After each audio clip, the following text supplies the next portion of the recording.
大家好，欢迎收听掌灯静读。恋爱3年，意外有了。订婚宴上，大家为我高兴，很多人喝多了。我在酒店门口安排车来回接送。当我返回酒店时，男友却和表姐抱在一起。原来我转身去了医院。婚宴我没有取消，我给他们留一个惊喜。生日前夕，周岩让我穿上她送的裙子，要给我准备惊喜。我知道她想求婚，毕竟我们已经恋爱3年了。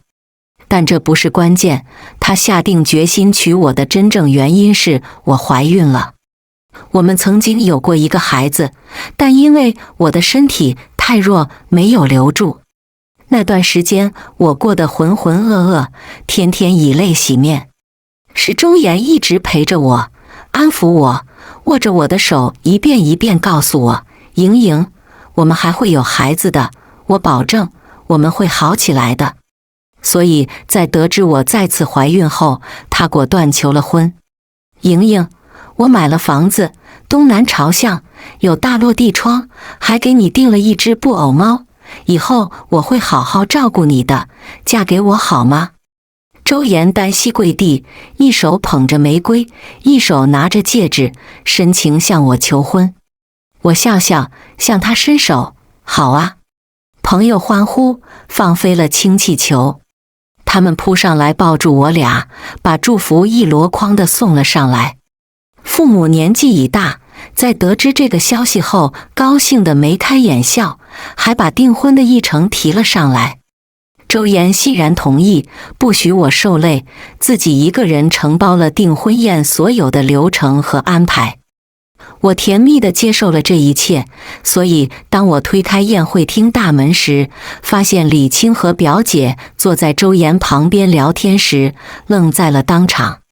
无他，表姐今天的装扮和周岩给我安排的一模一样，半扎发，白色礼服裙，就连脖子上佩戴的珍珠项链都极为相似。钝感力极强的杜若梦帮我拿着包，直接发问，周岩，你怎么订婚礼服还买爆款呢？一瞬间，宴会厅鸦雀无声。周岩皱了皱眉，站起身走到我旁边，解释道，莹莹，我一个男人不大懂这些，就找朋友参考了一下，没想到会这样。我摇摇头，示意他没关系。而一旁的表姐也走了过来，不好意思道，莹莹，我刚从国外回来，想着你订婚，就让朋友随便买了一条裙子，谁知道那个朋友没眼力见，弄成这样。这样，时间还早，我去附近商场买一身替换。今晚你可是主角，你要当最漂亮的那个。说罢，他离开宴会厅，急匆匆地买衣服去了。杜若梦嘟囔了一句，看着确实不知情啊。而我的余光却看见周岩脸色灰败，一副被打击到的难过样子。这个小插曲很快被略过，我忙着接受亲朋好友的祝福，而表姐也换了深淡蓝色的连衣裙，还把项链摘掉了。周岩失控的表情仿佛是我的错觉，只一瞬间便消失得无影无踪。他帮我拿了椅子和衣服过来，笑着说，莹莹有了身孕，不好长时间站着，让她坐下来和你们慢慢聊。说完，周岩把衣服披在我的肩头，低声嘱咐我，门口风大，得注意保暖，注意身体，我去那边招呼亲戚，你累了就去吃饭，知道没？我乖巧点头，看着他离开的背影，亲戚夸赞道，我们莹莹可是找了个好女婿，体贴温柔，高大帅气，小日子以后肯定过得红红火火。这话我父母尤其爱听，别人夸一句，他俩就喝一杯，还不到宴会一半，俩人就喝多上了头。我心里无奈，却也理解，这喜庆日子他俩难免开心，也不好阻拦。不过现在这样肯定不能让父母继续待在这，于是让周岩去开了房间，把父母先送上去休息。周岩满口答应，掏都没摸到身份证，张口道：“莹莹，你帮我看看身份证是不是在衣服兜里。”我拿下披在肩上的外套，摸了摸口袋，翻出钱包，看到了夹层里的身份证，于是掏出来递给了他。等我收回手时，却发现一张很小的大头照掉了出来。照片拍得很糊，五官基本看不清，只能看到女生的长发和手上的水晶手链，以及身上的白色长裙。我盯了一会照片，抬头看向远处的表姐。表姐的头发扎了起来，淡蓝色的连衣服很衬她的肤色。此刻她在给长辈敬酒，白皙的手握着装满红酒的酒杯，随着动作幅度变大，一串水晶手链在纤细的手腕处晃动，和照片里像极了。我把照片塞了回去，继续吃饭。吃到一盘清炒油麦菜时，忽然觉得肠胃翻涌，实在忍不住的我干呕出声。大家忙放下手中的东西，把我围了起来，不停问我怎么样。我只觉得脑袋一片眩晕，连话都说不出来。最后还是表姐上来把我带到了卫生间，一边拿温水给我，一边轻拍后背帮我缓解。我喘了一会，逐渐稳定下来，对表姐道谢。谢什么？咱们这么久没见，没想到当年的假小子都要嫁人了，如今还对我这么生分。表姐做出一副难过的表情，捶胸顿足演了起来，仿佛我是个抛弃她的渣男。我被她逗笑，反而责怪起她来，还不是你高考后就跑去国外，一直不肯回来，算算这都几年了，还好意思说是我不理你。表姐上去捏捏我的脸，像小时候逗我那样，好啦好啦，我的错，以后会多回来看看你的，不过你现在有老公了，还需要我这个姐姐吗？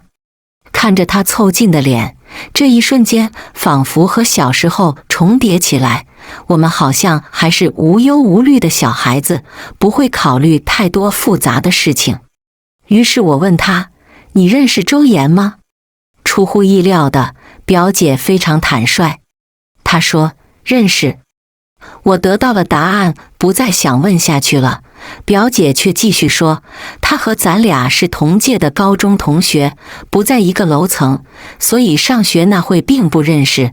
我是在回国后老乡群里的同学聚会上知道她的，不过那次你不在。我确实不在，因为那天我刚失去了我们的第一个孩子。而周岩陪了我一天后，晚上告诉我要出去加班。他完全没提过这场同学会。表姐看我恢复过来，询问我的意见：“莹莹，你好点了吗？如果不能坚持，我就送你回去休息。”我摸了摸肚子，点头表示自己没问题了。于是表姐扶着我慢慢往回走。还没到门口，周岩就跑了过来，一脸焦急地询问我的情况：“怎么样了？还难受吗？怎么突然吐了？是不是吃了什么油腻的东西？”我看了眼表姐，她知趣地说：“我把我妹妹完好的给你还回来，现在应该没什么问题了。不放心的话，还是去趟医院，我就先回去帮你招呼客人了。”还没等我答应，周岩开口挽留：“清河姐，你帮我一起扶着莹莹吧，她刚受了惊吓，有你在身边陪着好一些。”我瞥了一眼周岩，他一副关心我的表情，语气也满是对我的爱护。表姐没有拒绝的理由。我们三个就以这样奇怪的组合走向了我的订婚宴。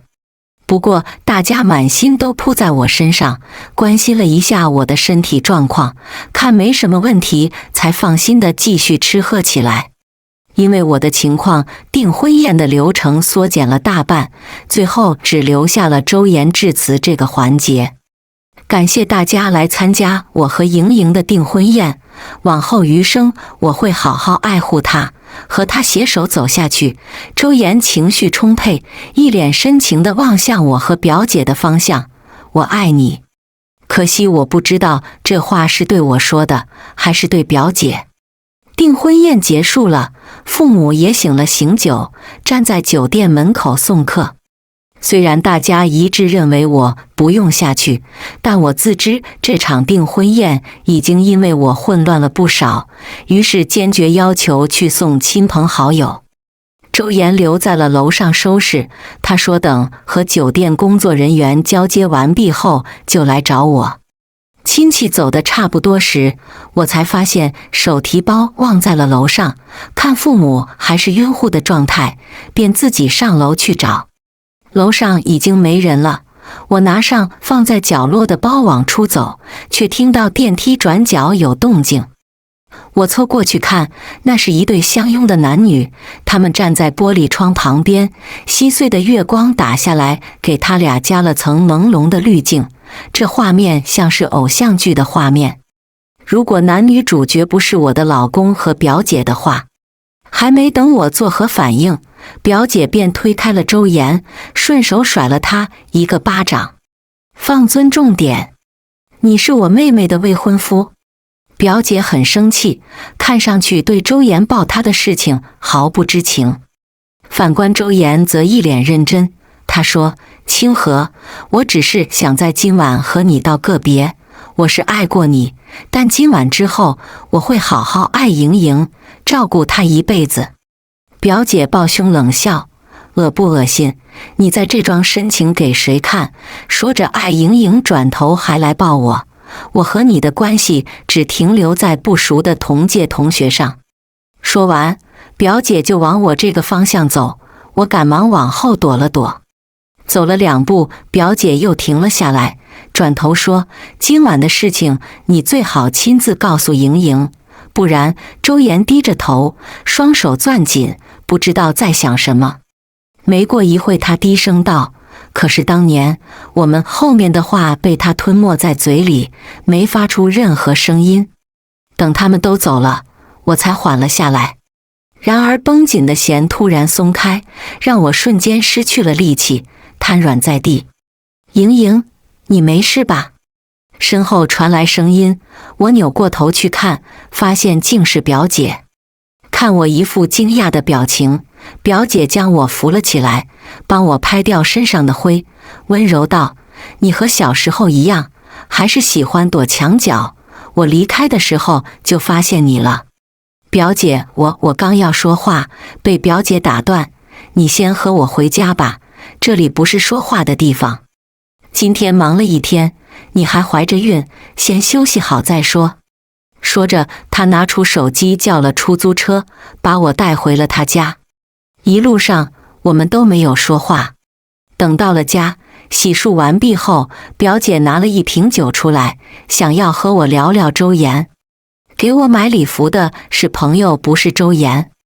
表姐率先打开了话匣子，但对方和周岩关系不错。我觉得我知道，表姐，我都知道。我的回答出乎她的意料，甚至堵住了表姐继续想要说什么的心思。她求婚不久，我去她家做客，看到了她的日记，我看向表姐，400多页，全是关于你的。那个时候我才知道，她一直喜欢你。我和表姐年龄相仿，只差了1个月。我活泼好动，像个皮猴，整天闲不住，总在想怎么调皮捣蛋，经常被老师批评。而表姐则是所有人心中的别人家孩子，乖巧懂事，学习优秀，一头乌黑亮丽的长发配上清纯的小白裙，非常文静。但表姐和我关系很好，我也愿意听她的话，久而久之，父母干脆拜托表姐多管管我，也被表姐一口答应下来。周五下午最后1节课是自习，我总待不住，偷溜去学校图书馆看悬疑小说。当时的校园还在积极推行全面发展，图书馆的藏书多样有趣，部分不被家长允许的闲书也掺杂其中。我很喜欢惊险刺激的悬疑小说，一波三折的反转拿捏住我的情绪。像往常一样，当我翻开上次看到一半的小说时，却看到了一张标识清晰的人物关系图。我记得我看这本书时，因为人物复杂，不得已简单拿纸梳理了一下人物关系，夹在中间充当书签。谁知道几天过去，这张图竟然完善得如此漂亮。纸张下面，那人还留了言，我已经猜出了谁是凶手，挑衅意味十足。我被鼓动的热血上头，当即把自己的猜想也写了上去。事后证明，对方是对的，这也让我开始和对方进行交流。虽然我俩从未谋面，但一来一往之间也渐渐熟悉起来。对方文笔流畅幽默，逻辑严谨，我们聊得很合拍。由于我跑图书馆太多次，那次考试算是彻底砸了。表姐知道原因，和老师保证会辅导我学习后，把我牢牢看住了。我有心反抗，但也知道如果下次考试还一塌糊涂，父母肯定会对我上家法。不得已后，我只能按捺住各种小心思，老老实实补习功课。功夫不负有心人，这场考试我终于翻身成功。不但恢复了曾经的名次，还提高了几分。表姐比我还要开心，拉着我去拍当时很火的大头贴。表姐看不惯我乱糟糟的发型和宽松休闲的运动服，拿出她的裙子和发饰，好好给我打扮了一下。血缘是如此神奇，这么一打扮，我和表姐简直一模一样。但拍照刚开始我还有好好配合，但性格驱使我做些跳脱的事情。于是最后一张我索性做起了鬼脸，却被表姐按住，不小心拍成了模糊的画面。而我不甘示弱，在表姐拍单人照片时，也把她的照片搞糊了。表姐有些可惜，嘴上说我，却把糊的照片都留了下来，一人一张。而其中一张正是周岩钱包里的大头贴，可我不知道，他以为照片中的人是谁。我打算再次前往图书馆时，一场突如其来的流感放倒了我。可我心心念念对方的留言，央求表姐去帮我看一下。表姐带回来一个坏消息，不知道是哪个家长举报了图书馆的书籍种类，认为学校图书馆放置除学习以外的书会对学生造成不好影响。于是学校大刀阔斧进行整改，把其他的书全撤掉了。我有些难过，表姐却追问发生了什么。我没好意思和她说我还没开始生长的恋爱，敷衍了过去。很快到高考结束，我上了一所在隔壁市的大学，而表姐则出了国。我渐渐淡忘起图书馆的那件事，开始参加学校社团的各种活动。在一场图书漂流活动中，我认识了周岩。我们像普通情侣那样，因为共同的爱好相识，携手走过校园恋爱，工作回到老家，水到渠成打算结婚。一切原本是这样发展的，直到我看到了周岩的日记。原来表姐去的那天，他也去了。周岩看到一个女生穿过层层书柜，试图寻找那本两人读完一半的小说。搜寻无果后，女生还在桌子上坐了一会，因为临近闭馆才离开。那晚过后，周岩开始托人打听女生的名字。一头长发，看上去很文静，穿米白色连衣裙。按照这些特征，周岩得知女生叫李清河。还没等他高兴几天，却传来女生出国的消息。周岩难过了很久，直到他认识了我。我和李清河的性格完全不同，也不爱穿裙子，大学时还剪了一段时间短发。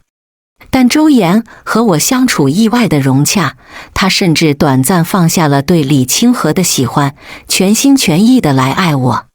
更何况我的家庭背景与他相差不大，又是一个地方的人，是非常合适的结婚对象。直到我第一次怀孕时，周岩突然觉得他应该停止写那本日记了，他想和我成家。但没过久，我因为身体原因流产了。为了不让家人担心，我隐瞒了这件事。周岩是很伤心，可他也得知了李清河回国的消息。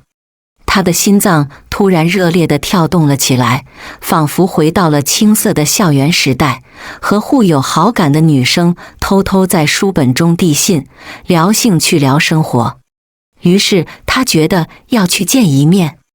周岩对我的说辞是：宝贝，我今晚加班，饭已经做好了，放在床头，药就在旁边，你记得喝，我很快回来。随后他离开家，去赴那场年少错过的约会。表姐听得一愣，连忙撇清关系：莹莹，今天之前我都没和她说过话，那次同学聚会也就远远见过一次。这次礼服也是我在国外被单个怕衣服来不及，托做服装生意的高中同学买的，谁知道他和周岩关系好，闹成这样。我看着他着急的样子笑了起来，表姐一向如此，生怕有什么事破坏掉我们的感情。然而我们本就不是敌人。我安抚表姐道：我知道这一切都是周岩一厢情愿。表姐开始担心我的婚姻，问：那你要怎么办？他说的冠冕堂皇，不就是吃着碗里的看着锅里的吗？我摸了摸肚子，有些难过又有些释怀，所以我把孩子打掉了。莹莹，你怎么这么傻？你怎么能打掉孩子？那是你的亲生骨肉啊！表姐的声音带着哭腔。我默默地低下头，泪水在眼眶里打转。我知道表姐是为我好，但是我无法面对一个不爱我的男人，也无法让孩子出生在一个不幸福的家庭里。表姐，我已经决定了，我不想再和周岩有任何关系，我要开始新的生活。我抬起头，坚定地看着表姐。表姐叹了口气，她知道我的性格，一旦决定了就不会轻易改变。好吧，莹莹，既然你已经决定了，我会支持你的。但是你要答应我，一定要好好照顾自己，不要再做傻事了。表姐紧紧地握住我的手。我点了点头，心中充满了感激。我知道表姐是真的很关心我。我和表姐相对无言，房间里弥漫着悲伤的气息。过了一会儿，表姐打破了沉默，她轻轻地说：莹莹，你打算怎么办？你要离开这里吗？我抬起头，看着表姐的眼睛，说：我不知道，我现在脑子里一片混乱。我只知道，我不能再和周岩在一起了，我不想再见到他了。表姐握住我的手，说：莹莹，你不要难过，你还有我，我会一直在你身边支持你的。你可以先住在我这里，等你心情好一点了，再做决定。我感激地看着表姐，说：表姐，谢谢你，你是我最好的朋友。如果没有你，我不知道该怎么办。表姐笑了笑，说：傻丫头，我们是姐妹，不用这么客气。你现在最重要的是要好好休息，不要再想那些不开心的事情了。我点了点头，说：好的，我知道了。表姐，你不用担心我，我会照顾好自己的。表姐说：那好吧，你先休息一下，我去给你做点吃的。我躺在床上，闭上眼睛，但是我的脑子里却不停地浮现出周岩的身影。回忆起往日种种，我不由自言自语道：当时在图书馆，我就很喜欢你。原以为你是我一生中最爱的人，原以为我们会一直幸福地生活下去。但是现在一切都变了，你背叛了我，你伤害了我，你让我失去了对爱情的信心。我会离开你。说到最后，我的声音还带了哭腔，眼泪不停从眼角落下。随后我看了眼快要没电的手机，屏幕显示正在通话中，联系人周岩。我擦掉眼泪，果断挂掉电话。他听到的应该差不多了。从和表姐开始说要聊聊开始，我就给他拨去了这通电话。这不算报复，只是我对他的表态而已。认识周岩这么久，我很了解他是个怎样的人。立着深情人设，表着忠心态度，看向人的目光总是认真而温柔。和我在一起3年，他是公认的模范男友。我俩刚认识不久，学校组织系里一起去爬山。我过于兴奋，一下子冲在前面，不小心摔倒，擦破了手臂。我俩刚认识不久，学校组织系里一起去爬山。我过于兴奋，一下子冲在前面，不小心摔倒，擦破了手臂。周岩看到后，立刻跑过来，关切地问我：“你没事吧？”他的眼神里充满了担心和焦虑，随后从包里掏出碘伏棉签和创口贴，询问道：“介意我来帮你吗？”擦伤的部位在胳膊肘，我自己上药确实很别扭，就同意了他的帮助。他小心翼翼地帮我清理伤口，贴上创可贴，还不停地安慰我：“别担心，很快就会好的。”那时候的他温柔不似作伪，他体贴细心，会记得我所有喜好。大3开学，社团组织了团建，晚上吃火锅。周岩特意拦了点餐的活，把蔬菜拼盘里的油麦菜去掉了，因为我过敏。所以订婚宴上会出现那道清炒油麦菜，大约是表姐无心的一句：“最近肠胃不好，只吃素食。”周岩也没想到那么多菜，我偏偏就吃了那道。我也没想到，我只是想尝试一下，却在心里就起了恶心。得知周岩的真实想法后，我没多久就去打了胎，而订婚宴没有取消。可能是我心里还怀着一丝小小的期待吧。说来可笑，这点期待在推门看到表姐的穿搭后就消失得无影无踪。周岩不可能不知道，我其实不喜欢白色。周岩确实没有做过任何越界的事情，他只是把对另一个人的喜欢默默放在了心底，这有错吗？我评判不出，但我确实没有继续下去的力气了。我忘不了第一个孩子流产后她通红的眼圈，也忘不了第2次怀孕后她惊喜的表情，所以我更忘不掉第1次她擦了擦眼泪跟我说要去加班，第2次订婚宴后冲动地抱了表姐。这一切都在告诉我，她爱我，但是心里却给表姐留着一席之地，或者说她的青春。我拿起手机给周岩发去了短信：“我们结束吧。”第2天一早，周岩就出现在表姐家门口。他双眼通红，头发乱糟糟，看上去一晚上没有睡好，但是手中那束娇艳欲滴的玫瑰却很完美新鲜。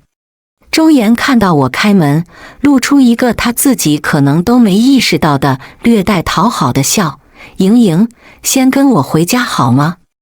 表情正在厨房忙活，听到声音气不打一处来，穿着围裙冲出来就要把周岩赶走。我拦住表姐说：“没事的，表姐，这件事早晚要解决，煤气还开着呢，你先回厨房。”表姐听罢，狠狠瞪了周岩一眼，1步3回头的走了。我没放周岩进屋，靠在门口示意他继续。他看出来我不想和他走，脸色变得很难看。“莹莹，你听我解释，事情不是你想的那样。”他说道。“解释？你还有什么好解释的？你一直在欺骗我，你一直在利用我，你根本就不爱我。”我笑了笑，勾起嘲讽的弧度。周岩低头认错：“莹莹，是我认错了人，但是那已经是过去的事情了。我现在爱的人是你，我和你在一起的这3年里，我从来没有想过别的女人。别骗自己了好吗？昨天的拥抱也是曾经。我质问道。他沉默了一会儿，然后说道：莹莹，我知道我错了，我当时只是想给自己的青春画个句号，何况我不知道那个人就是你。但是我真的没有做过对不起你的事情，我从来没有和李清河发生过什么。这些解释苍白且无用，保质期也早已褪去，透着一股子腐烂的味道。你不用解释了，我不想再听你说任何话，我已经决定了。说着，我握着门把手开始关门，却被周岩拦住了。莹莹，你不要这样，你不要这样对我。你知道我有多爱你吗？还有我们刚刚订婚，你父母那么高兴，你让他们怎么办？见我仍然一副听不进话的样子，周岩搬出我父母对我施压。我冷笑一声，我父母要是知道你在我们的订婚宴上抱了我表姐，他们也不会同意的。说完，我关上了门，不再理会周岩的发誓。半小时后，我和表姐吃完了早饭，透过猫眼，我看到周岩还倔强地站在门外不肯离开。于是我心念一动，拨打了物业电话。物业吗？我是2301的业主，我家门口一直站着一个陌生男人，他对我进行了骚扰，你们快点把他带走。表姐所在的小区位置优越，物业费价格也高，员工工作效率也很给力，不一会就派了人来。在物业的询问下，周岩给了一个敷衍的借口来找人，却被物业人员认为是跟踪狂，强行带走了。我和表姐看着他狼狈离开的背影，相视一笑。这件事还是被双方父母知道了，我爸妈让我立刻回家一趟。我看着表姐担忧的表情，轻拍她手表示安慰。有些事总要一个人面对。和我想象的差不多，周岩父母不是不明事理的人。不管是作秀还是真的生气，两位老人在我面前把周岩训斥一番，周岩父亲还给了他一巴掌。我父母看到他们的处理方式，气也消了大半，开始给我分析起事情的利弊。说到底，周岩只是精神上犯了错，惦记着曾经的年少初恋，行为上那个拥抱我，为了我表姐，没有说出口。周岩的父母坐在沙发上，仿佛泄了气的皮球，看我的眼神带着讨好和歉意。他们二老对我是好的，但这并不能阻止我结束这段感情的决心。我妈开了口：莹莹，这事可大可小，我知道你生气，但周岩这么多年对你是真的好，我们也看在眼里。要说出格的事，就是和异性距离没把握准，有些越线。周岩母亲立刻跟上：是啊，孩子，这次是这小子犯了浑，但是都是过去的年少感情，谁还没个过往呢？你想让他怎么道歉都行，经历点挫折，感情会更好。而我爸则说：你们还年轻，不要因为一时冲动做了让自己后悔的事。这话是对我说的，但是周岩的脸却瞬间变白了。我知道，他也知道，我们真的完了。离开家后，我漫无目的地向前走去，不一会周岩就追了上来。可以再陪我去咖啡馆坐坐吗？周岩发出了请求，我也没想拒绝，便答应了。平时点单取餐都是他在弄，这次也是。不过不同的是，他变得紧张小心，时不时观察我的神色。我没什么想和他说的，扭过头去看窗外的街景。我不知道和我互相留言的人是你。如果半晌，周岩挤出了一句解释：那你现在还爱表姐吗？我突然问道。周岩一愣，随即信誓旦旦开口：我只爱你一个。说完，他看向我，企图从我的表情里看出些什么，但很遗憾，我干脆地止住了话题。结束后，周岩把我送上了出租车。临走前，我拉低车窗对他说：“你说你是在图书馆看到找书的表姐才喜欢上她的，对吧？”周岩不明白我为什么突然问这个，却老实地点了点头。是，那天我等了很久，只看到你表姐一个人。我对他笑笑，那是我生病在家，父母不许我出去，所以我托表姐帮我去图书馆看看，但她说没找到书。我不肯信，央求她替我躺在家里，换上她的衣服，临近闭馆又去了一趟。看着周岩的错愕表情，我补了一句：大头照也是我，水晶手串一直都是我的，表姐出国我给她留个念想才送给她的。所以周岩，其实没有什么误会，你只是做了自己的选择，现在我也做出了我的选择。说完，我拉上车窗，给司机报了地址，离开了这里。透过后视镜，我看到周岩愣在原地，久久未动。